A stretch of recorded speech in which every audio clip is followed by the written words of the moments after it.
Hey guys, how's it going? I hope you're well. Thanks for joining me and welcome to another metal collection video. So this is the first one I've done in actually not that long, only about a week. I was recently on holidays and I've just come back from traveling away. So I'm still on holidays for the next couple of days, so I thought I'll utilize this time to make another video, which I hope to do just to keep stuff consistent. So that's where we are. The topic of today's video is actually interesting because it's my first request video, as in one of the viewers, subscribers, requested for me to do a particular topic. That's never happened before. I always tell people you can, but no one ever does. But a good friend of mine took me up on the offer. So that was a friend by the name of Ken Escobedo. You might know him. He runs Ken's Death Metal Crypt, which is a very popular YouTube channel. His speciality is American/US death metal. So it started out, I believe, as a channel where he was just showing demos and releases by particular bands, just the music. But because he's such a widely respected expert on this kind of music, a lot of people were pushing for him to start his own channel where he talks about releases, and that's what he's done, and it's fantastic. That guy's an encyclopedia of death metal, especially US death metal, but also metal in general. So anyway, how I met Ken was, it was the year 2001. I wrote into an American metal magazine and just said, I'm looking for people to tape trade with. So that's where he wrote back to me, and that's how we got to know each other. You know, we traded CDs and tapes for about 3 or 4 years, then lost contact for a while, but then thanks to Facebook and the internet, it's easy to get back in contact. So it's great that we're, really good friends once again and in contact. And he gave me a lot of encouragement to do this channel when I asked him about it. So thanks a lot, Ken. Anyway, what Ken requested, the last video, I think, was it the last? No, a couple.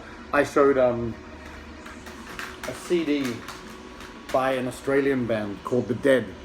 And he said, oh, actually, I'm curious to see more underground Australian gems of metal music because that's not so commonplace. You don't hear people talking about it so much. And I thought, you know what, that's actually a really good idea. So in response to Ken's request, I'm going to talk about some Australian metal albums that I own. So being from Australia, I don't own as many as you might think I do, but I'm kind of a person, I'm not the most up-to-date kind of guy. So I'm a little bit stuck in the past with some things, but I think a lot of the releases I'm going to show you are true metal underground gems. There's a lot of new up-and-coming Australian bands. I can't keep up with them, but I'm just showing the ones in my collection. So thanks a lot, Ken, for the idea, and I hope you guys enjoy it. All right, so because I have quite a few CDs to talk about, I'm going to divide it up into 2 episodes. But today I'm going to talk about 6 or 7 CDs, I think. All right. First of all, what we're listening to in the background, this is Under the Southern Cross. If you've seen my previous videos, you'll know that you will have learned that this is an Australian metal compilation. So I thought, considering the topic of today's video, that's appropriate. It's just a compilation featuring 30 Australian bands. This was released in 1999, and it's covering all different subgenres of Australian metal. So, like I mentioned in the previous video, I'll give the details below. This is a very good starting point if you're interested in discovering some Australian metal. So last time I was actually playing disc 2. What's playing in the background today is disc 1. So just to give you an idea of some of the bands featured on here, we have Nazul, who are playing now, Misery, Psychor, Alchemist, Destroyer 666, Deadspawn, Volatile, Bloodduster, Anatomy, Sith Lord, Cryogenic, Damaged, Automation, Crucible of Agony, and Earth. So that's just one side of this disc. But anyway, great starting point if you want to get into some Australian metal bands. I won't bore you with any further introductory details. I'm just going to get straight into it. So these are Australian metal releases from my existing collection. So going to talk about those. There are some which I've already talked about, in which case I'm not going to go into as much detail, which makes sense, just to save you the time. Okay, so the first CD I'm showing today, this is ASTRIAAL with Summoning the Essence of Ancient Wisdom. So for those of you who have been subscribed to my channel or watching my channel for a while, you will realize that I've shown this in a previous video. So I'm just going to do a quick summary of this today. But basically, ASTRIAAL are a black metal band, sort of a atmospheric black metal band from Brisbane, I believe, Queensland, Australia. And they've been around for quite a while, since I think the late 90s, and they were very popular on the Australian circuit in the early 2000s. So in years like 2003, 2004, I actually saw this band live quite a lot in Sydney, and they're just fantastic. So this particular release is just a mini CD. You can see it's limited to 500 copies. I got 461 back in the day. 5 tracks. And what it is atmospheric melodic black metal. Can I compare them to anyone? Perhaps, as I mentioned in the video where I talked about this initially, I think there are some similarities with Dissection in the sense that there are some quirky guitar melodies, but they are by no means a Dissection clone band, which I also said.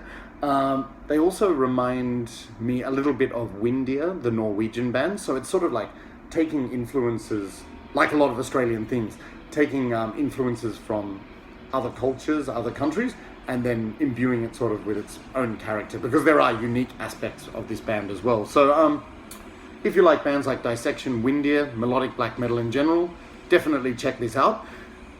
When I say melodic, it's not like too happy melodic, like it's actually quite harsh. There's a lot of blast beats, really raspy vocals, so it's still like aggressive and quite unrelenting with the blast beats. But what makes them interesting, what makes them unique is I think that all of the atmosphere they create through melody and also just clean guitars. So in other parts, there's no keyboards, there's no acoustic guitars, it's more just clean guitars in certain parts, but it like creates this really dreamy atmosphere, which is just fantastic. And like, as I've previously mentioned, I think a lot of Australian bands do that more than other bands in particular. So this is a very, very good mini CD. All tracks are great, but my favorites, as I've mentioned before, are As Mist Befell the Ruins. That is just a brilliant song, so check that out if you'd like an insight into this band. And also the instrumental track at the end called Summoning the Essence of Ancient Wisdom, where they use a lot of really intricate guitar melodies, like acoustic bass and different acoustic guitars in that song, but there's a lot of overlapping in melodies, so it's really quite detailed and intricate, and I like that. I also recommend subsequent releases from this band, where they develop the use of clean vocals, which sound a bit in the vein of Enslaved and Ulva. And just to give you an idea about the main lead vocals, they sound a bit like Maniac of Mayhem, that sort of like harsh, raspy snarl. But anyway, fantastic release. This album is, or mini CD, is what got me into this band, and then their subsequent releases are even better. So if you haven't checked out this band, definitely do so. That's ASTRIAAL with Summoning the Essence of Ancient Wisdom.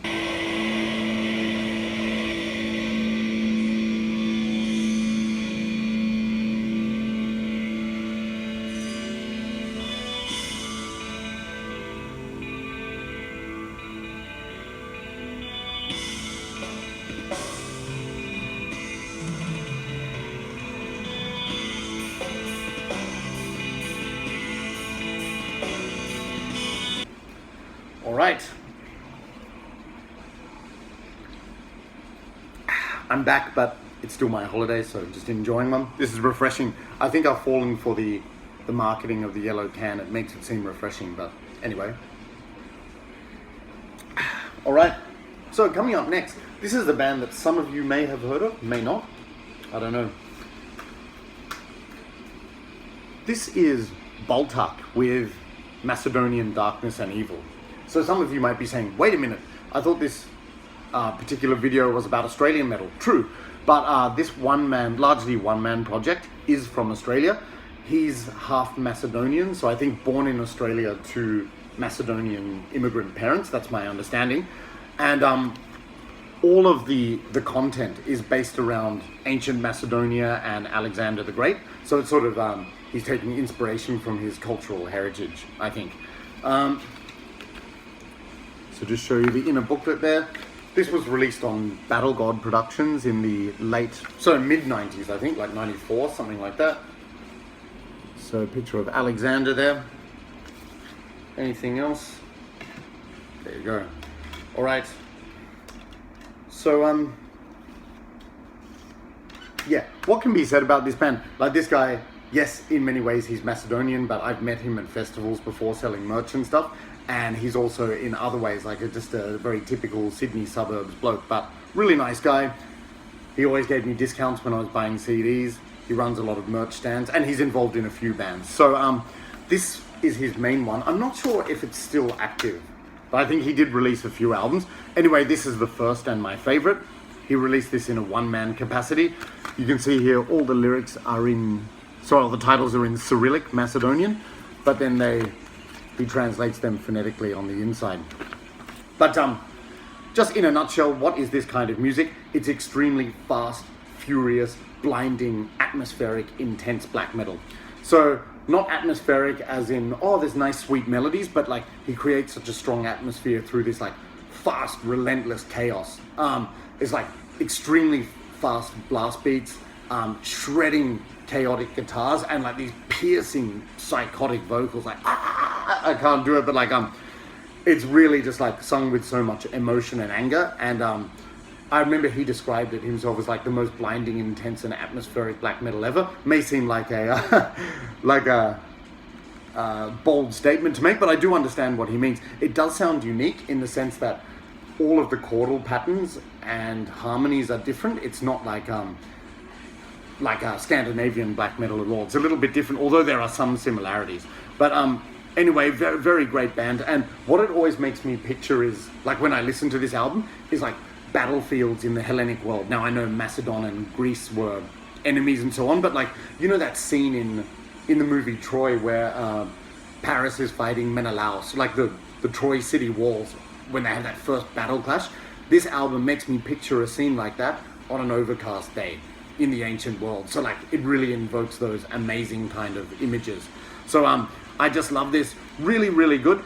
The only shortcoming I will say about this album is that it's a little bit repetitive. So like the songs are so intense, so fast, so angry, so over the top, that after about 4 or 5 songs you can run out of steam. So it would be good if there was a little bit more variety maybe. It's like, I'm not being a picky bitch when I say that, but I'm just saying that sometimes it's tough to get through a whole album because there's just no letting up from this music. Very, very intense. But like if you listen to 4 or 5 tracks at a time, it's just fantastic.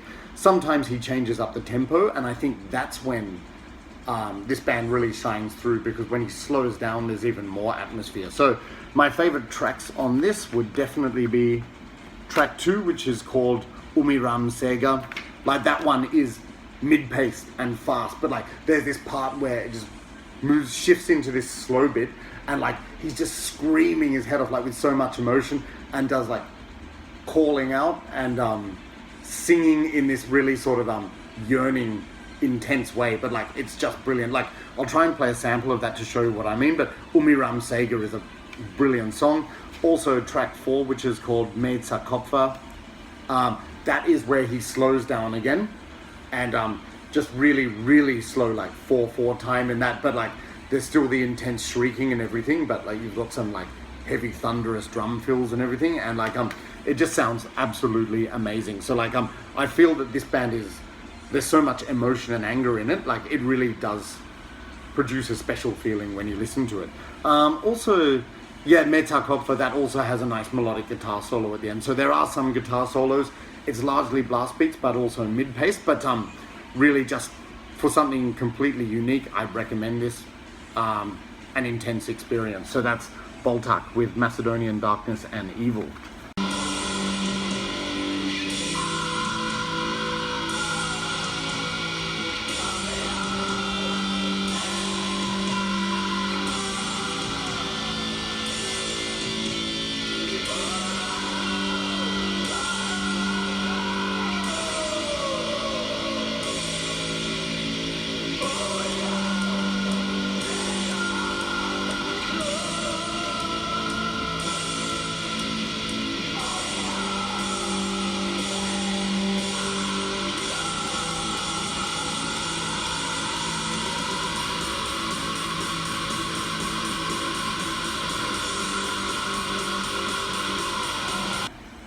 Alright. Okay, up next we have another BALTAK album. This is the second one. This is called Zaginatiot Grad. Sorry if I mispronounce it. That's Macedonian for the Lost City. So again, you've got the titles on the back in Cyrillic. And Better artwork this time. Both were done by Reverend Chris Hades of Sadistic Execution, by the way. So like the booklet layout of this one's pretty cool. This has got some history about ancient Macedonia. And you'll see there's two members. So, oh, by the way, so like this is the main guy behind it. He goes by the stage name of Gorgoroth, not to be confused by the Norwegian band, but yes, that's his stage name. And then he got this new guy in called Alexander. So there's actually two members on this release. Yeah, pretty cool detailed booklet. Yep. Now I know apparently there are a lot of websites where people criticize the historical inaccuracies of these booklets, but so what? It's just like, for me, it's just a bit of fun. I'm just here for the music, basically. You see, you've got the song titles here, again in phonetic Macedonian, and then even translations into English this time, which is nice. Okay, so I'll be honest with you, like when I heard this many times years ago, I used to think, this album, it's more of the same, like no difference between Macedonian Darkness and Evil and this one, apart from the fact that I thought that the first one was better. But upon listening to this in more detail recently, I actually realized this album it's mature for BALTAK, like it's progressing to somewhere different. I think with the addition of Alexander, the other guitarist, there's more variety in the music and there's different melodies, so it doesn't sound like it's too monotonous all of the time. Again though, the only problem is it's always like blinding and intense and fast, so like after a few tracks you can run out of steam. But there is more variety on this, so it's really good. So anyway, definitely my favorite tracks on this would be track 1, which is called Umren, which means dead. Like just such a Hellenic sounding melody, and that which is like full of emotion. It's great. Also track 2, which is called Goram Vo Organ, meaning burning in fire. This is where you see Alexander's influence. This song doesn't sound as Hellenic. It's got more of an enthroned / Sodom / creator kind of riff and atmosphere. So like you hear that sort of like Northern European influence this time in the music. And like, by the way, I'm a massive fan of Enthroned, so like that's good for me. Enthroned were of course influenced by Sodom and Creator, so more sort of old school references in that song. That song also has a good bridge and verse riffs, which were a little bit reminiscent of Dark Throne's Transylvanian Hunger, which in my opinion is one of the best Dark Throne albums, just because that blinding atmosphere, fantastic. So track 2, that one I just mentioned, is very good. Another favorite track of mine, track 4, Vo Borba, which means in battle. That one has some riffs in there which reminded me a lot of old Dark Funeral. Think of songs like Open the Gates, My Dark Desires. That's where it all began for me. So like fantastic to hear those references. And again, it was Alexander who wrote the music for that one. So like you really hear that variety coming in. Track 5, which is called Svetsky Rat, meaning World War. That's got just striking, it's grand, and it's melodic, and it's got this really chaotic riff at the same time. So like really, really good. And then finally, my other favorite track, Zaginatiot Grad, which means the Lost City. That's the title track. That's got some dark atmospheric riffs reminiscent of Dark Funeral. And finally, the last track, Sacrifice, the only title in English. That stands out because it's the only mid-paced track on the album, so it's a lot more like boom, that kind of rhythm. So that's very catchy, stand out for that reason. It's also got some haunting epic riffs. So how would I say this? In a nutshell, it's very similar to the first BALTAK album, except I think there's more variety, more melody, it's more interesting. Having said that though, those 2 tracks I mentioned from the first album, I think you can't beat those, but like, then again, this is just developing the style, and it's still very good. So like, both albums are good, have their own character. He did release one after this called Kralna Dva Svetioj. I think, yeah, my Macedonian. Hey, sorry, I'm not an expert. I did have a copy of that, but I'm not too familiar with it. But like with BALTAK, you always know what you're going to get. So anyway, this would be a good one to check out too. This is BALTAK with Zaginatiot Grad.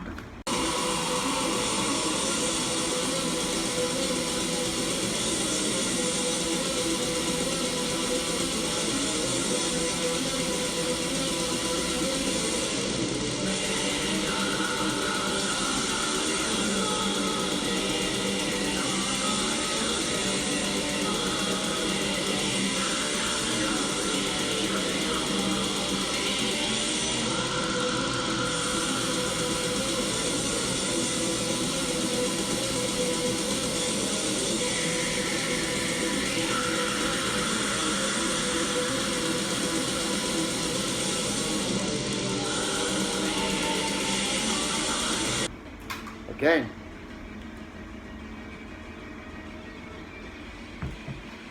Up next, something a little different again. This is Boyo Amiga with Thy Dark Conquest.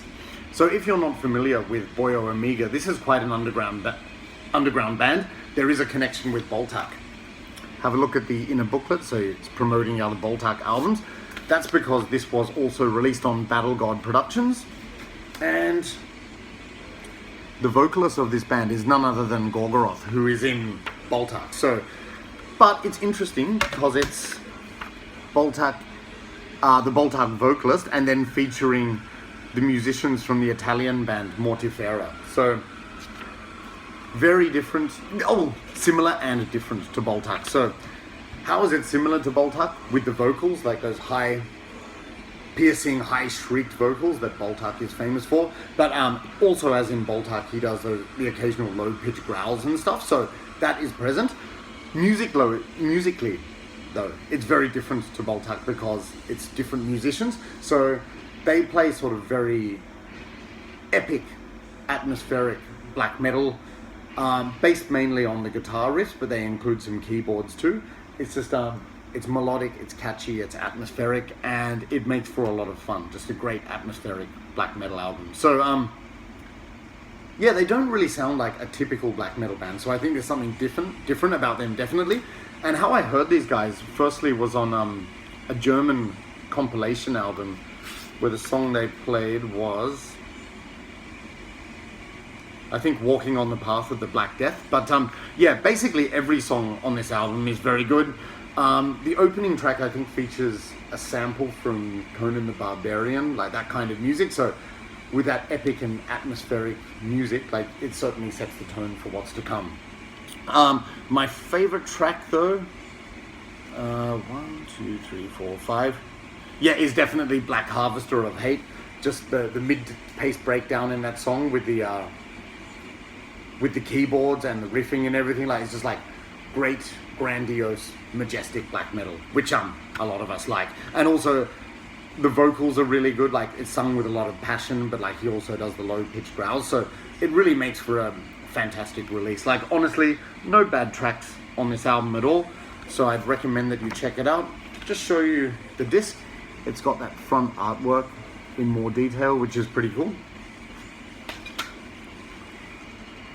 Yeah, so basically atmospheric, majestic, epic black metal, featuring the influences of two bands, BALTAK and Mortifera. So very interesting, and you should check it out. So that's Boyo Amiga with Thy Dark Conquest.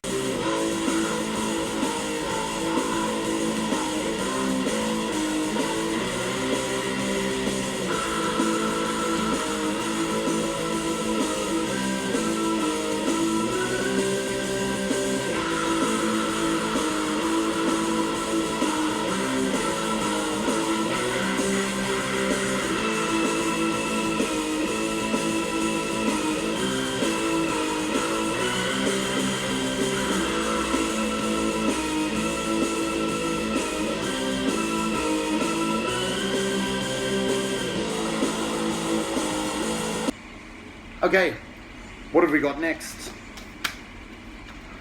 This is a CD by the band called The Dead. So again, I mentioned this in a previous video, and that's actually how this particular video came about, because Ken said he was interested in this and he would like to see more, and I thought, yeah, cool, definitely. So if you didn't see that video where I talked about this CD, The Dead are a band from Brisbane, Queensland, if I'm not mistaken. And they play traditional old school death metal, like, as in, it's very brutal, it's very crushing, it's groove laden, and just catchy. So like sort of elements of all those traditional death metal bands, but there's a good crawl, a good groove to it. But like the vocals are extremely brutal, it's very catchy, just amazing stuff. Can I compare them to anyone? Like, I remember a friend of mine, he said, oh, I don't think they're doing anything different to what Obituary has done. I was saying, yeah, but so the hell what? Like, a band doesn't need to be groundbreaking to be good, I don't think, particularly in like underground extreme metal. So it's just like combining all those elements of traditional old school death metal, making it like two-pronged. Like, it's extremely brutal, uncompromising, yet groove-laden and catchy at the same time. So you should definitely check it out. As I've mentioned before, all tracks are good.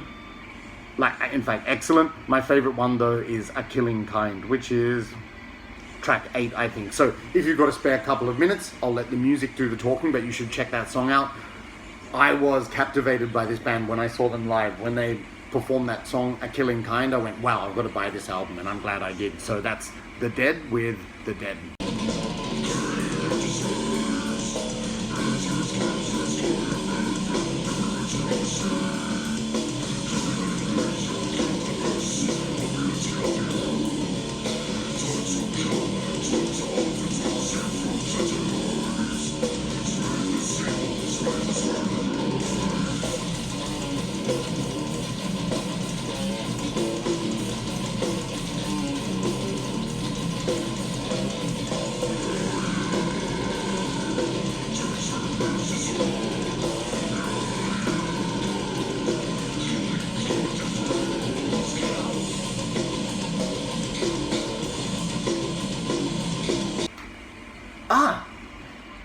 Interesting, the song playing now is Destroyer 666, Lone Wolf Winter. And that brings me to the next one in the pile. How uncanny.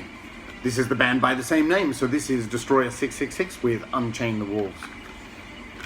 So, I'm sure most of you are familiar with Destroyer 666, an Australian band from Melbourne, Victoria, who have over the years achieved, deservedly, international fame. So like they're massive in Europe now, and I think they actually relocated to the Netherlands, I believe, or Belgium, somewhere like that. And yeah, they're revered as legendary within the scene. So like, for those of you who don't know, it's black thrash metal, elements of black metal but crossed with thrash metal. Like, think of leather studs, denim, bullet belts, but it's really just awesome music. They haven't really released a bad album. So with this particular band, you could refer to any album and say it's good. Like, a lot of people say Violence is the Prince of This World is their favorite. Phoenix Rising, the song playing now is off Phoenix Rising. For me personally, this is my favorite because it was the first one I ever heard back in the day, in the 90s. And it was exciting at that time. And I was like, oh, because there's like Australian black metal bands making it on the map. Of course, there are others like Sadistic Execution and Bestial Warlust, although their style of music was open to debate. Like, Sadistic Execution always claimed they were death metal. Bestial Warlust was more like war metal, but obviously there's aspects of black metal. But anyway, this particular album, it's great because it's combining those two styles, black metal and thrash metal, some very catchy songs. But it's not all just like no holds barred all the time. Like, they also have some slow and atmospheric songs, like the first track, Genesis to Genocide, this like haunting mid-pace riff that just keeps building and building, which is great. And then with the vocals lifting the song, it's great. And also the guitar solo at the end of Genesis to Genocide, it's so like grandiose and epic, it's just brilliant. But my favorite tracks on the album would be track 2, that's Australian and Antichrist. Just a fun, fast, catchy song, chugging, brutal, uncompromising. It's just really good. Catchy vocal pattern, very easy to sing along to that. Also, Satan's Hammer is great, like just extremely fast black thrash metal, very catchy chorus. It's like almost sing-along, like some of these songs, Australian and Antichrist and Satan's Hammer. And also on Satan's Hammer, they do that thing just before the guitar solo, go! And it's like, it just imbues the song with energy. It's brilliant. Tyranny is also another good song because that starts with some acoustic guitars. There's something about that song which is so Australian. Like, I always picture people playing an acoustic guitar on the beach in somewhere like Kiama or Byron Bay. I don't know, it just sounds Australian to me. But Tyranny is another good mid-pace to slow song. Also, Unchain the Wolves, the title track, is just great. It's classic fast thrash, black thrash metal, and the chorus is again catchy with the vocal patterns. But yeah, and the last track, Onward to Arctuga, that's just really dreamy, heavy and atmospheric. So sort of like after the chaos, the album slows down into this kind of grand, epic and reflective kind of song, and like it's got these chanted vocals which just stick in your head. So for those who think that black thrash, it's all just like speed and unrelenting and brutality, not necessarily. Like this band, they introduce different tempos, different atmospheres, and that's what's great about them. Like it sounds just different, and there's variety in it, which is great. By the way, you see the quality of this booklet. I just love this layout where it's got the names of all the members there. So Bullet Eater, KK Warslut, who's the leader of the band, also Ballistic Howitzer and Shrapnel. And you see behind them, they've actually got the flag of the, I think, not the Southern Cross, what is it, the Victoria Cross, I think, but they've just inverted it. So I think that's very Australian and combining that concept with black metal. Pretty cool. So, yep, nice disc too. So, as I said, this band has released many albums. They've achieved international fame with good reason. Pretty much any of their albums are good, but this was the first one I ever bought, and the one that's always stuck with me. So anyway, that's Destroyer 666 with Unchain the Wolves.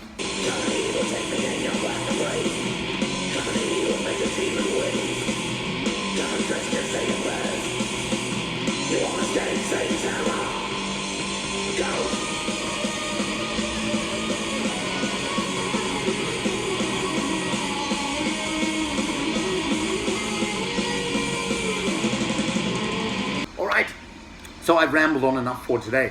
You must be relieved that this is finally over.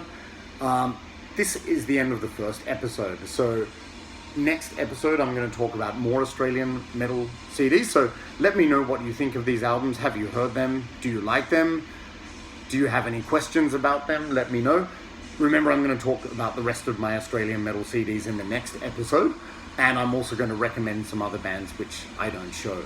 So hopefully you enjoyed this video. Last video I achieved a record low number of likes, even though there was quite a lot of views, and I think I know why. Probably because I talked about non-metal albums, and considering the nature of this channel, people probably don't want to hear that, so the voice of the people speaks. So this is my response to a request video. It's all extreme metal, as you've probably heard, so hopefully you enjoy this one more, and I hope you stick around to watch the next episode. In the meantime, if you haven't subscribed, please do.